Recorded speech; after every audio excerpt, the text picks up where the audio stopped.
Welcome to another episode of the 116 Life right here on Holy Culture Radio, Sirius XM Channel 140. Listen, shout out to you, man, for tuning in once again, whether you're an OG listener or if it's your first time listening. I appreciate you. We appreciate you tuning in as always here. My name is Meah Evans. And listen, man, I got to tell y'all something. I got to tell y'all some news, man.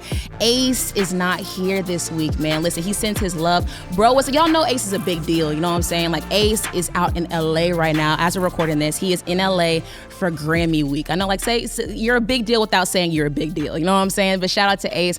We love him here at the 116 Life. So I'm gonna let y'all know right now, I'm solo, but I'm not solo. Once again, we have an amazing special guest, man. Man, I'm trying to think the millions of words that's coming into my mind right now to way to describe him. Repping the mighty Midwest. You know what I'm saying? He's one of my favorite people to see perform live. He's always got that fire, man. When I tell you, he's so pure in heart and all the things that he does. And he is on the 116 Life with me right now. I got Stephen Malcolm in the building.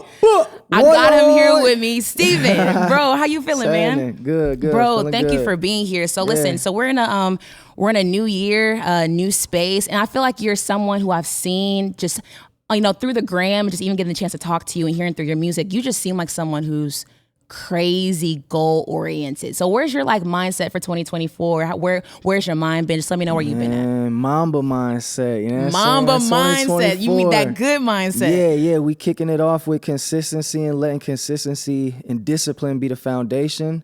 And we gonna see what's up. You know what I mean? Trying to be fully outside, fully active, and get the music to the people this year. You know? No, I feel that. How does it feel being back outside? Because I was thinking about that recently, about how concerts, tours, listening parties even are coming back to being a thing. Bro, I'm not gonna lie to you, I miss those moments. I miss connecting. Same. How does it feel being able to like be back, touch the hands of the people? How does it feel to have a job again? It feels great. You know what I'm saying? Got you. Like, it feels amazing. The world is opening back up.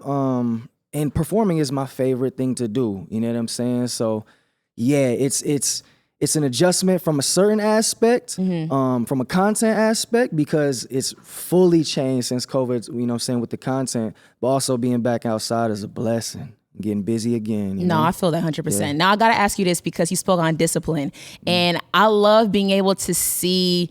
You're a guy who's really fit, bro. Like you're just like in the gym, whether it's boxing and things like that, and even your 100 push-ups a day challenge that you're doing right now, bro. You've been killing it. Have you always been an active person? Yeah. Because I grew up an athlete. You know what I'm saying? Grew up playing basketball. My first goal was NBA. Okay, you nice? Yeah. Nice. Okay, nice. I believe you. I still got a jump shot in the crossover, so come on with it. I feel you. But it's always been a thing of me, like being in the gym. I think that brings structure, you know what I'm saying, to my life. And I was actually prophesied over one time.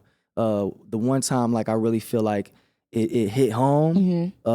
Shorty looked at me and she was just like, yo, your life, your ministry, your discipline all depends on your gym regimen. Build your body, your ministry will build. Build your body, your growth will build, spiritually, physically, and mentally. So always stay in there. So I always keep that in mind too. Bro, it's crazy you say that because I feel like that's something personally for me that God's been charging me on. It's been 3 things God told me to make sure I'm doing is pray in the morning, do my devotional, and eat right. And I was kind of just like, what does eat right have to do with anything? But I feel like God truly, with the temples that we got, he wants us to be able to make sure we're fit to be able to do what he's called us. So it's crazy you say energy, full everything, man. It's the health, the temple. And it makes sense that for you, at least when it comes to you being fit, because when you bring the energy on stage and when you're doing your shows, bro, like it makes sense to how you're able to have that stamina. Because y'all, I'm not gonna lie, y'all be looking on stage, I'd be like, I don't see how Stephen be able to do all this, but it makes your energy transfers to the crowd, and it's just it all just wraps around. So that makes complete sense.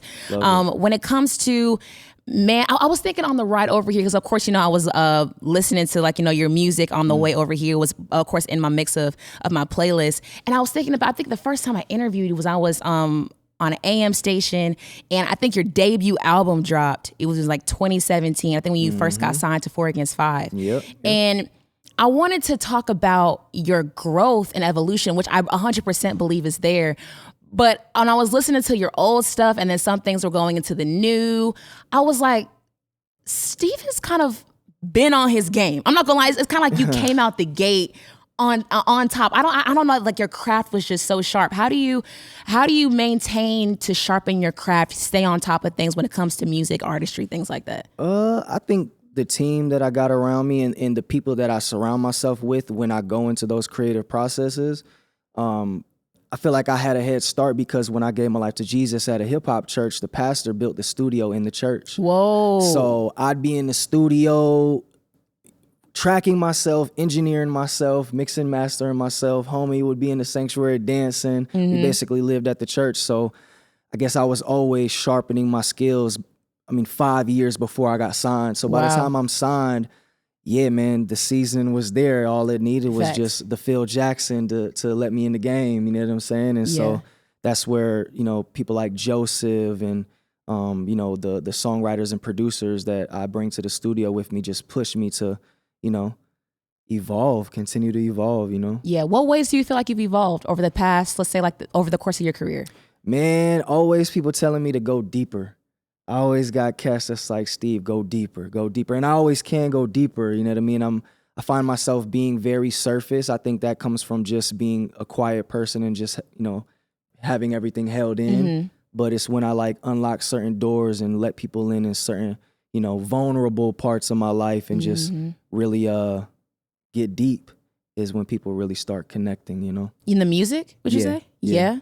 Has that been a struggle? Some like tension trying to pull that out of you? Not a struggle, but I'm such a Midwest rapper that I just want to talk my stuff. No, okay. I just want to get on there and just, just turn up and just talk my stuff. But sometimes it's like, nah, let's get real and let's make some music that not only has people turning up, but connects and is just musical growth. You know what I mean? Overall.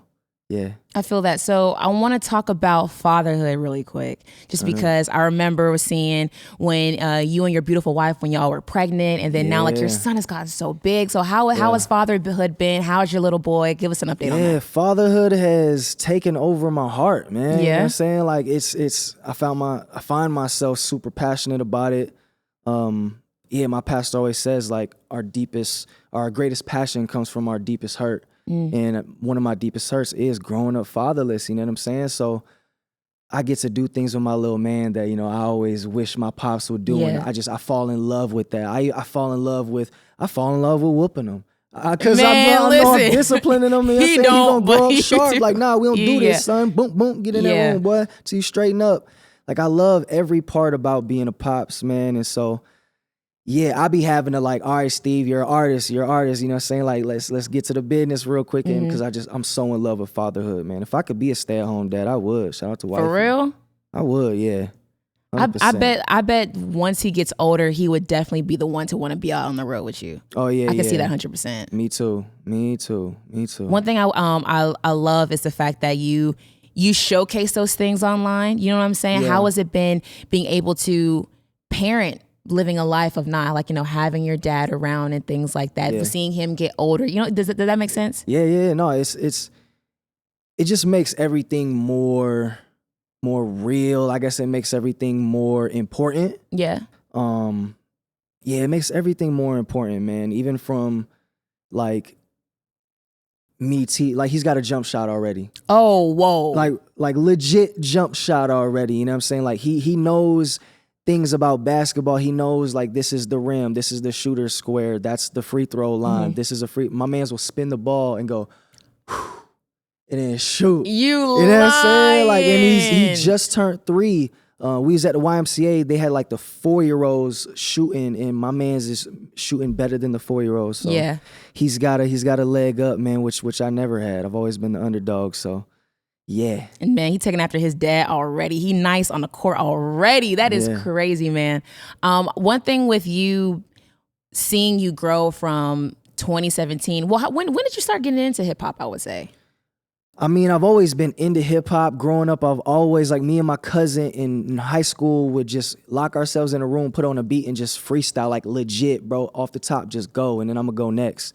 And then when I gave my life to Jesus, I was living in this crib. They had a studio in the basement. Yeah. That's where I learned everything, fell in love with the craft. But then when I truly, like, gave my life to Christ and started going to church, it's like, all right, how you want to serve? And then I hopped on the worship team and just one thing led to another. But yeah, hip hop has always been in me, but I would say it became like a real thing in like 2012. Yeah? Yeah, after, the pastor built the studio in the church, and, I'm serving on the worship team, and it was just like I was working in retail at the time, going to school to be a cop.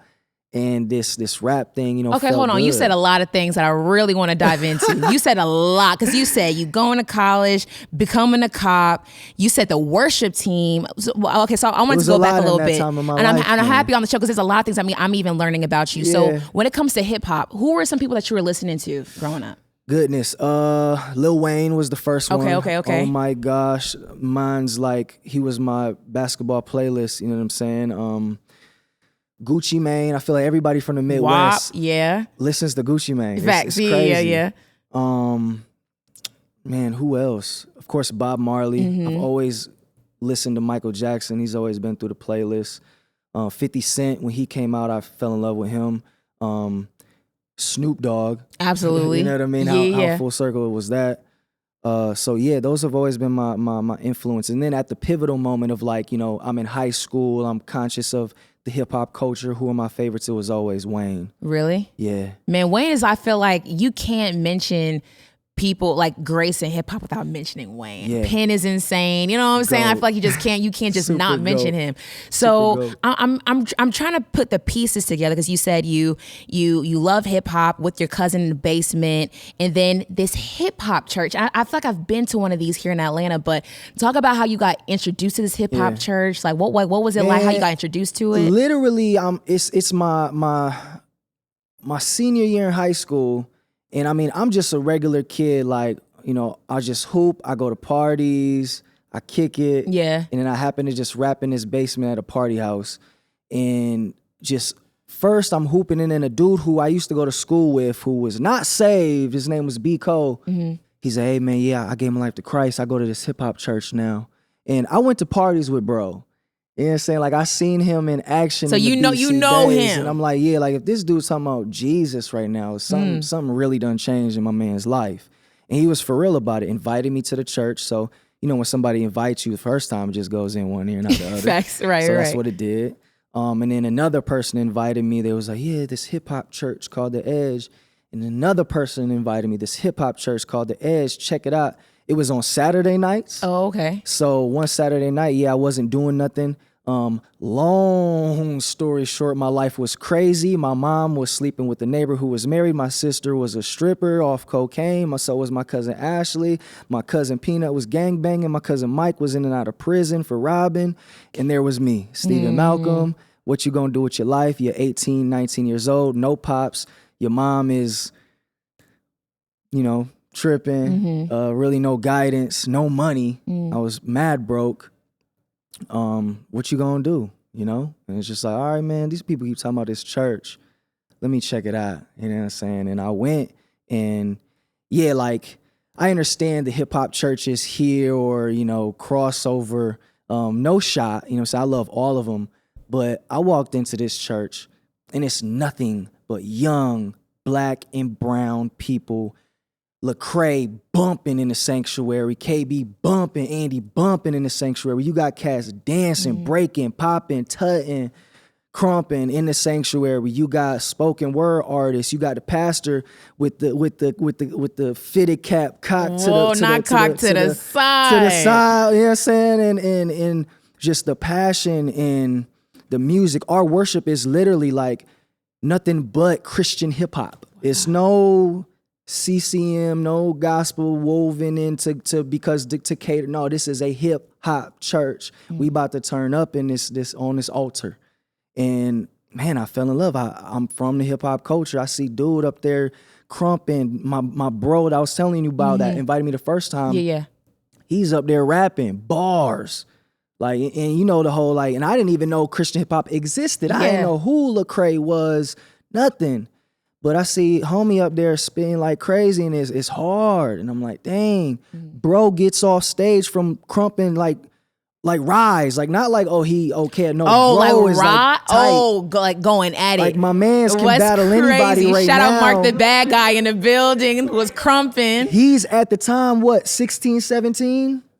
Wow. And he gets off stage. I'm like, bro, that was wild, bro. That was crazy dope. He's like, yo, glory to God. Man. I ain't never seen or heard no young black man that is clearly from where I'm from talking about, yo, glory to God. And it's just did something that just blew my mind. And he looked like me and sounded like me. So I was like, all right, there's something different about this place. You know I can what I'm saying? tell by you talking the impact, how that moment never left you the same. And when we come back in the next segment, I want to talk more about your upbringing, how that changed you. I want to even dive into you being a worship leader. I think that's fire. Listen, don't go anywhere. It's the 116 Life here on Holy Culture Radio, Sirius XM Channel 140. I got Stephen Malcolm here with me, and we'll be right back. And we're back here on the 116 Life here on Holy Culture Radio, Sirius XM Channel 140. Listen, Stephen and I were talking and chopping it up off air a little bit, and I wanted to make sure that we were bringing it because he was just saying so many different things I feel were so fire. Talking about, it's called The Edge, right? Yes. The hip hop church that kind of, I would say, introduced you to Christ, you would say. Absolutely. And you're saying how there are these men of God, black, brown men on stage, music loud, crumping, dancing for God. Yeah. And that, it's safe to say that was a pivotal time in your life. Yeah. Yeah, absolutely. And I think that's so fire because that all wraps into who you were. So like, how long were you going to the church after that? Like dive into that a little bit. Yeah, so man, I had to have been going there, and keep in mind, I ain't going here talking about I'm about to change, I'm about to do this. Like the first, couple weekends, I was texting homie like, hey man, where the party at tonight? You know what I'm saying? Yeah. But like slowly things just started to change. Like I found Jesus to be one of the most interesting people ever first, and then just the environment. So I just kept on going, and I would say, well, like a year. Yeah, I was probably going for a consistent year and just getting, myself involved. I would meet up with the pastor like once a week. I would drive with no L's. I didn't have no license at the time, but I would take my sister's car. He would say, hey, meet me at Panera Bread. I'll pull up on him. We go through scripture. He would, show me the foundations and how to, go through scripture and digest that mug. Told me the foundations, fellowship, discipleship, prayer, being in your word, having them be the 4 legs on your table and just build that foundation. And then him hooking me up with the cats after church. Like when church is over, we don't leave. You know what I'm saying? We in the dance circle. You know what I'm saying? And while the music's still going and just fellowshipping, and it just was all consistent. And in that scripture of like, those who follow me, take up your cross, kill yourself. So I just literally took that literal and stopped hanging out with the homies and would just wait on bro to call me like, yo, y'all at the church tonight? I'm gonna slide through. And did that for a consistent year. And then the pastor was just like, yo, it's time to, get up off your butt and serve. How you gonna serve these people? How you gonna serve the church? What's good? You rap a little bit, right? I'm curious to know what that community was like. What was the community like, being around the other guys, having your pastor take you up under your wing, coming from like, where your environment, people around you were kind of, you didn't want to get sucked into that. So being poured into consistently. What was that like, having like, a mentor, strong community around you during that time? It was pivotal, man. Like I feel like I've always been that individual. It's just like, where's my Phil Jackson to put me in the game? You know what I mean? So he was the first man to speak life into me. Any man that speaks life into a young man and the vision will come, and that's exactly what he did. And he's a passionate dude. I mean, he was a gang leader back in the days and turned pastor. So he has a way of just making you believe.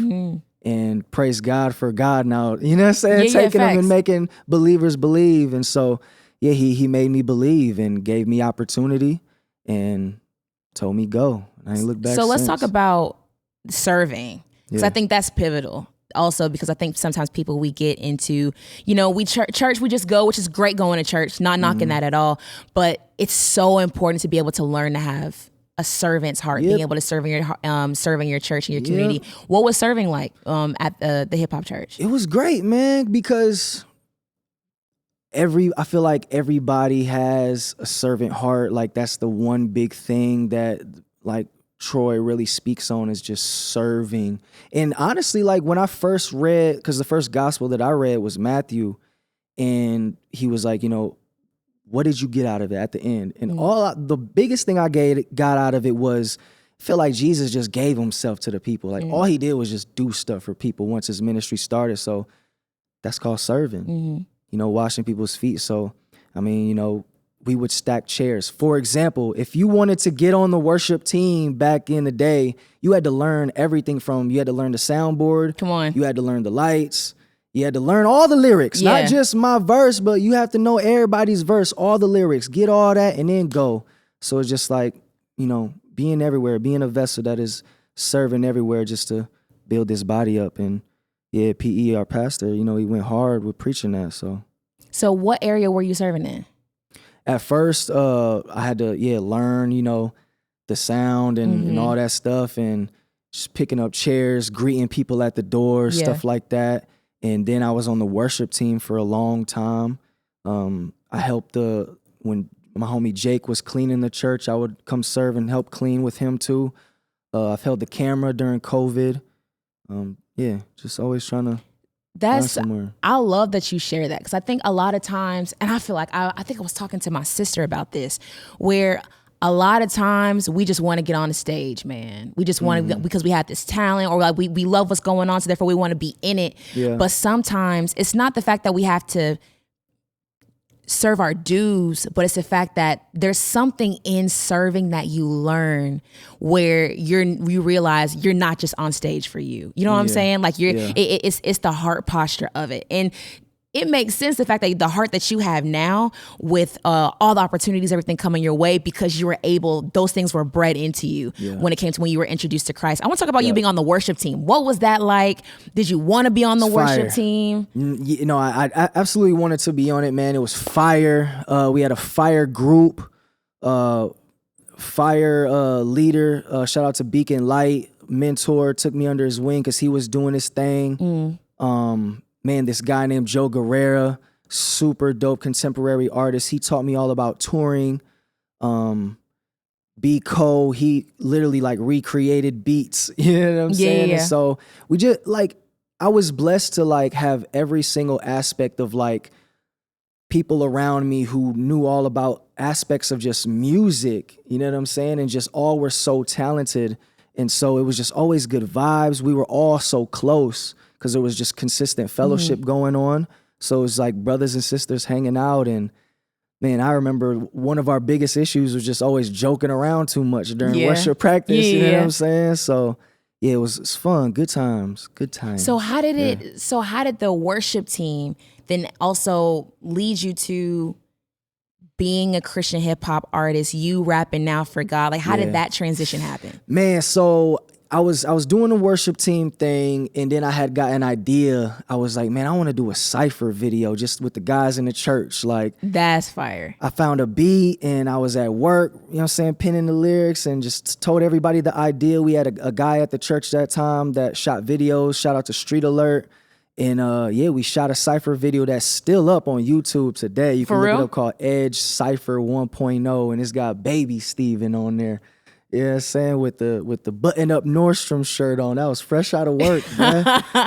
And and I did that video and put that video up on YouTube, and just the comments, like mad people was just like, yo, that first dude, yo, he snapped. And it was just like the first time I was getting like affirmation on something that I was doing. And ironically, it's preaching the gospel through my music. And when I was leading worship, just getting affirmation and just feeling like, yo, I'm empowering people with my words, and it's something good. It's good. Yeah. So when was the moment you realized, like, I kind of want to do this. I think I could do this full time. I was at Nordstrom. I was working, and I thought about my life, and it's just like, man, I wake up, I go to the gym, I go to work, and then I go to this church. They got the studio, and I'm just rapping for the rest of the day till I go home or go to school. Man, what if I pursue, a music career? And then I sat with the pastor, and he asked me, we was drinking coffee, and he was just like, yo, if you can make music and pay your bills, would you do it? And at the time, it just seemed far-fetched. Yeah. Like, back in the day with the blank CD and the permanent marker, yo, check my music out. No, facts. I ain't trying to be one of them dudes. But I was just like, yeah, if I can pay rent and make music for a living, I would do it. And thought about my life. I figured, man, I'm spending all this time with the homies. There's a studio there. Why not pursue it? And I remember I was on my knees at night, man, praying like, Lord, should I really do this? Should I really do this? You know, people, you know, God told me, which is cool. It's cool. But this is like the one time, like I heard that still voice. And God said, this isn't you, this is me. You just a tool, so go. And here I am. What was it like getting that confirmation? Because I feel like it's one thing when you want to do it, you know what I'm saying? But when God's like, God backs you, you know what I'm saying? It felt like I had a battery pack in my back. Like, it's like, real. okay, bet. Like I felt like, it felt clarity. Yeah, clarity, man. That's what the Lord can bring. It's just like, wasn't no cloudiness, wasn't no doubt. It was just like, this is it.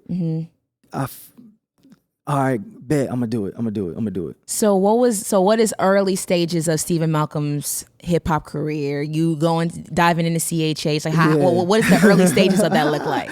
Man, just out the church, man, sleeping at the church, toothbrushes in the bathroom at the church. Living at the church. We were living at the church. Yeah, spending the night. I would spend the night. I remember some nights I'd be recording and then go to work and the sun be coming up on Division. Sheesh, man. Yeah, Toops be gone. Cause it's too early. But and it was just a grind, but it wasn't like a grind like, oh, I'm grinding. It was just like a love. Like I'm here, this is what I'm doing. And I put out 3 projects before I got signed. I took them all down, so nobody really knows about them. I wish I would have kept them up. But yeah, I put out my first one called Christ My Swag. Christ My Swag. Christ My Swag. That tells you the year, you know. The second one was Real Hip Hop, which that one was like, it was pivotal. And then my third one was called Monsters, Inc. I'm a beast with the pen, call it Monsters, Inc. Whoa, that's crazy. That is wild. Okay. That one was great. And yeah, all 3 of them I tracked, mixed, mastered, engineered, had the homies shoot the video. I edited them, put it up. So yeah, I really had an independent grind like crazy, but it was just all out of the love, and this is what I'm doing for God. So this is my life. It's my identity. I want to talk about this too.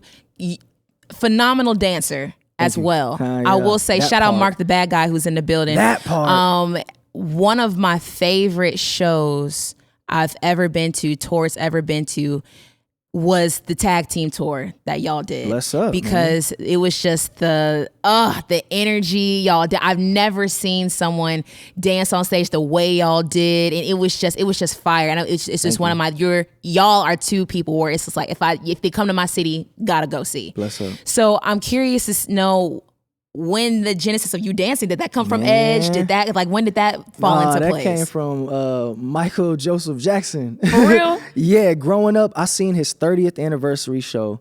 And I was like, oh my gosh, I didn't know a human can move like that. And so I went with a VHS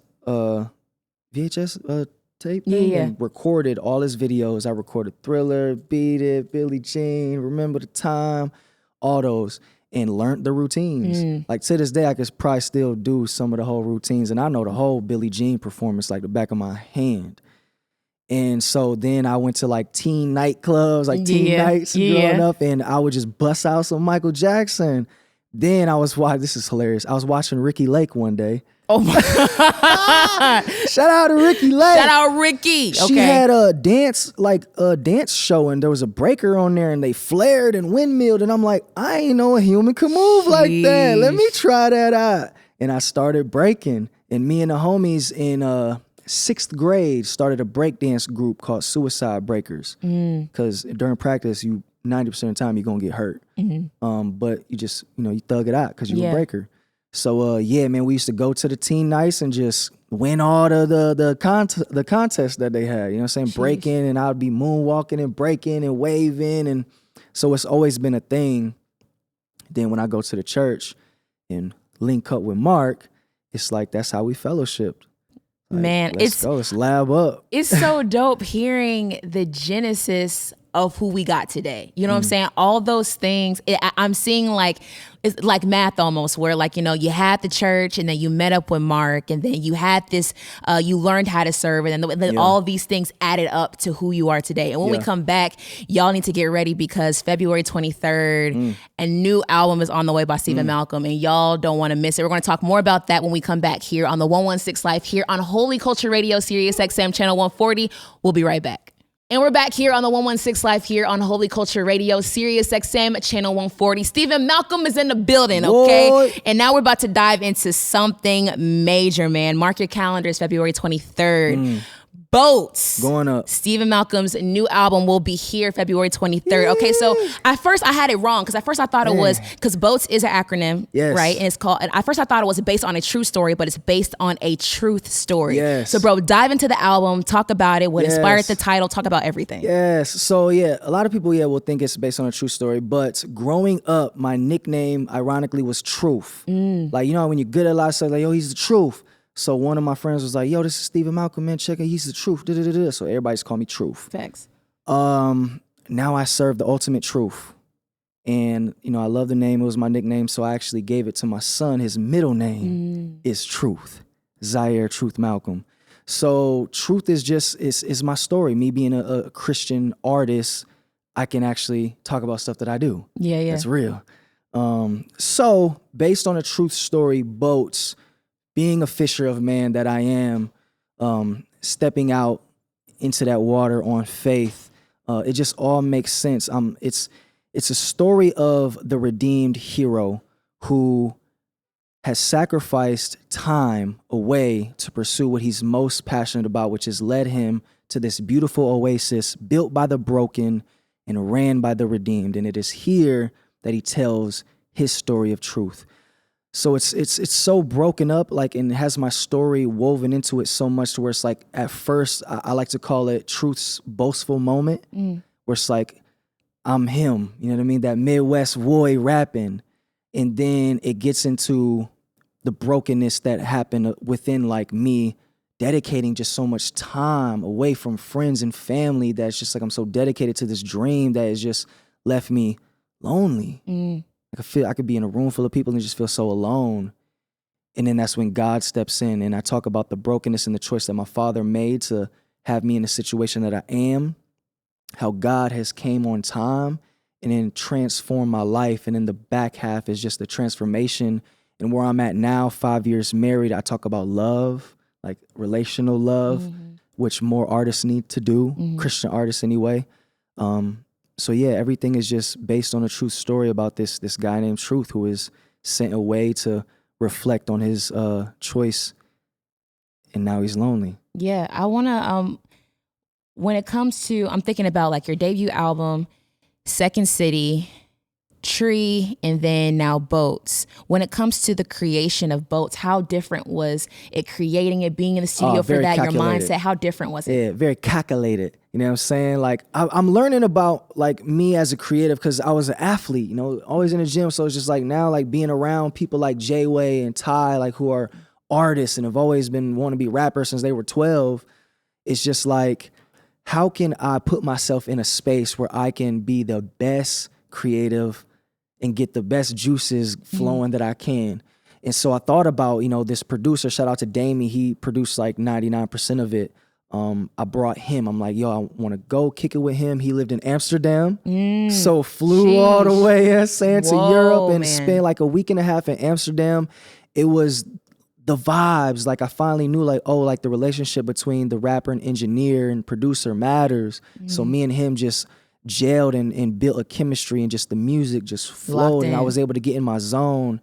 And then what I did was I was in Nashville and I brought Damie, and then I brought another guy who is a co-writer producer who, like, I work really close with. All three of us are like introverts, quiet introverts. And so I literally had an Airbnb for a week and a half, and we just did nothing but wake up and do music. Like, there were times where we didn't even really hardly talk, like, because we're just we're just creatives. But I love that I was able to put pieces together to put us in a space to really create something that I know all of us will just have great chemistry with and just build. And that's what I did. And yeah, everything just came out exactly how I wanted it.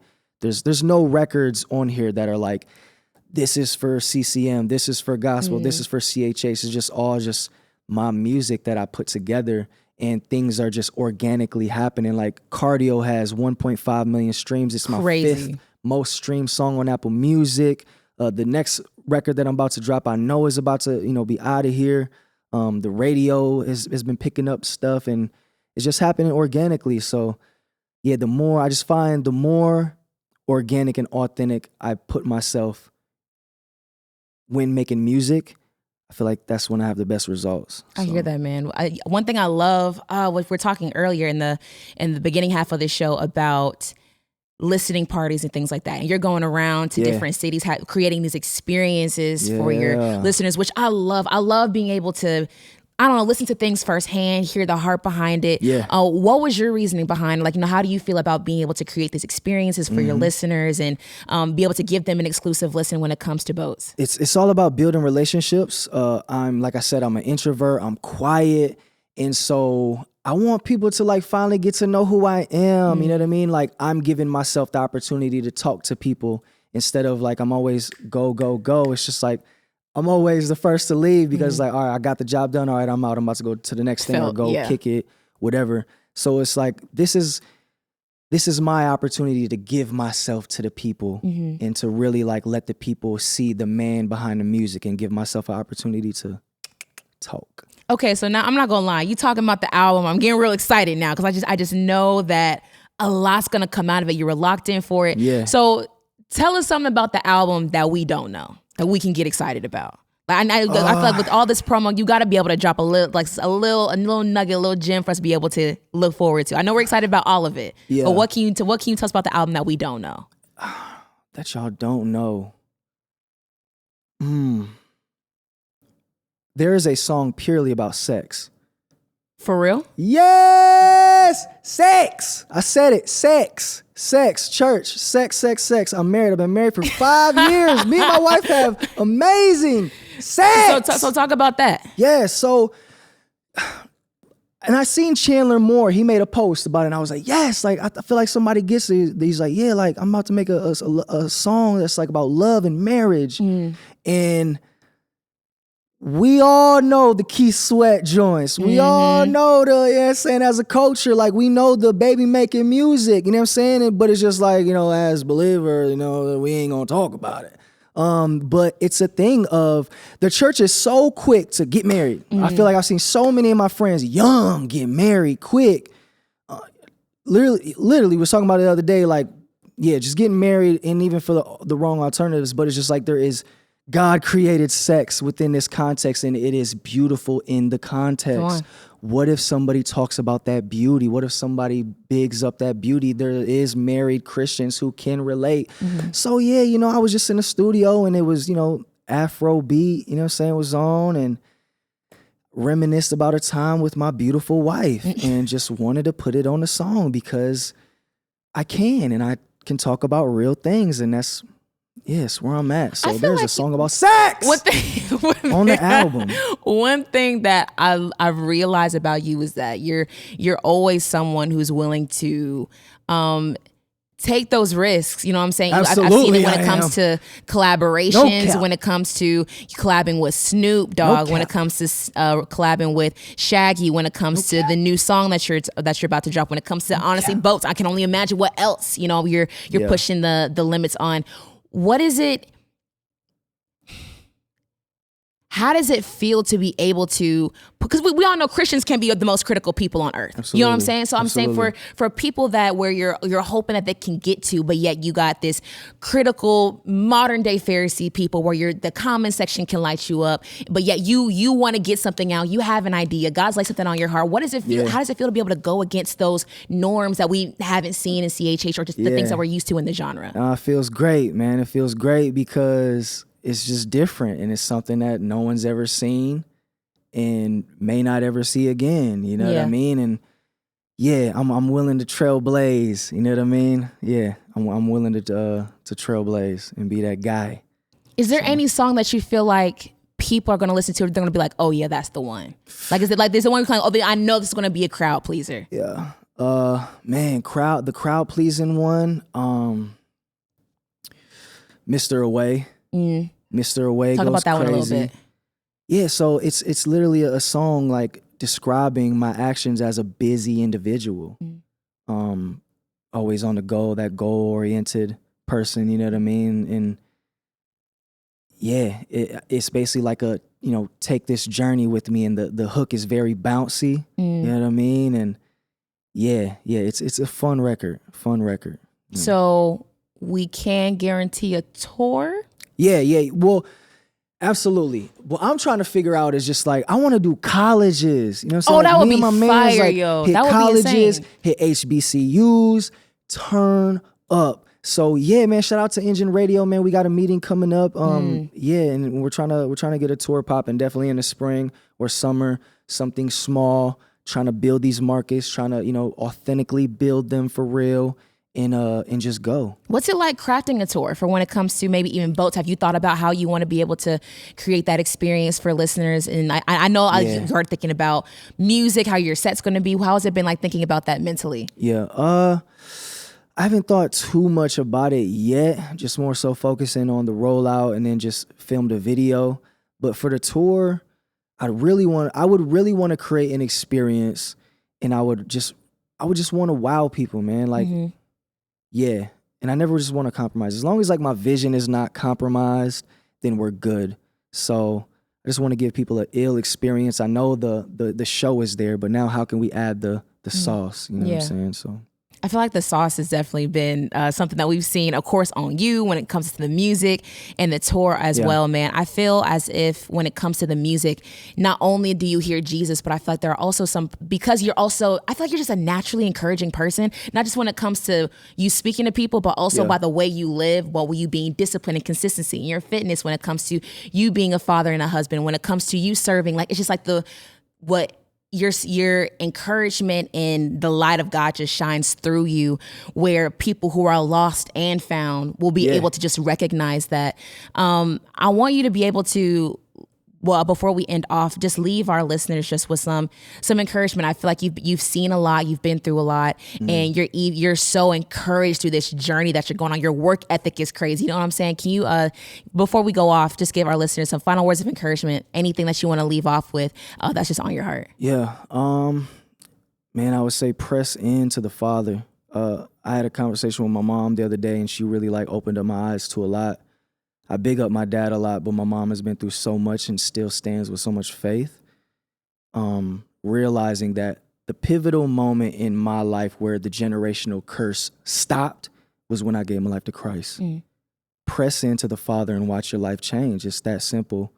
And be about what you're talking about. I had a friend, shout out to Tums, that was his name, and it was at a party, and he was just like, yo, if you really about to be about this life, just like how Eric Gangsta is really about that life, if you really boasting up Christ, be about that life. You know what I mean? And in everything in life, man, what I've learned, getting older is just like discipline is the key component to what takes you from here to here. You know what I mean? So have discipline, stay consistent, and just continue to press into the Father and walk what you talk. That's all I got. Man. Thank you so much, man, for being here. No doubt. Make sure y'all are tapped in, man. Listen, February 23rd, gonna be here before you know it. Be tapped in. Pre-save. And we staying busy. I'm talking about like, I'm already trying to plan what are we dropping next. Like I want to be on them head tops every month, just dropping and just consistent. That's the wave. And I want to be busy, and we about to be busy. So tune in. Tap in, we're there. Listen, make sure y'all tapped in, man, to my bro, man. We're so excited about the music that's dropping. If you come into your city, don't sleep. I'm gonna tell you that right now. When it comes to the listening party, when it comes to the tour, when it drops in the spring, I promise y'all, and I mean this wholeheartedly, you will not regret coming to see this guy when he's in your city. I mean that wholeheartedly. Steven, thank you again for being here on the 116 Life, and thank you to everyone who's tuned in. As always, my name is Meah Evans, and signing off here on the 116 Life here on Holy Culture Radio, Sirius XM Channel 140. We'll see you next week.